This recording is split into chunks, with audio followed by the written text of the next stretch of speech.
Hello Abhira, मैं खुशी इतने साल हो गए मैं, हो सकता है कि वो मेरी बुकी को कुछ नहीं हुआ, वो यही है।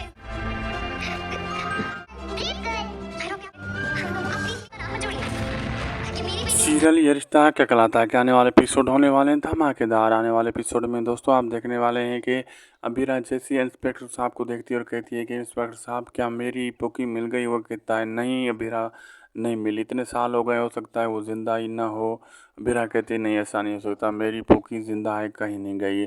तो वो अंदर चली जाती है थोड़ा इमोशनल होकर। अबीरा थोड़ी उसे चोट भी लग जाती है कमर पर, थोड़ा वो रो रही होती है। तो इतनी देर में मायरा उसके पीछे पीछे आती है तो वो चोट पर मरहम भी मायरा लगा देर कहती है ड्रीम गर्ल गुड गर्ल। तो अबीरा उसे प्यार दे रही होती है लेकिन इतनी देर में गीतू आ जाती है और कहती है कि मायरा तुम यहाँ क्या कर रहे हो, इधर आओ। तो वो जैसे अबीरा को देखती है गीतू गुस्सा करती है, कहती है अबीरा तुम मेरी बेटी के साथ अपना नाम मत जोड़ो, इससे दूर रहा करो, ये मेरी बेटी है, सिर्फ और सिर्फ मेरी है।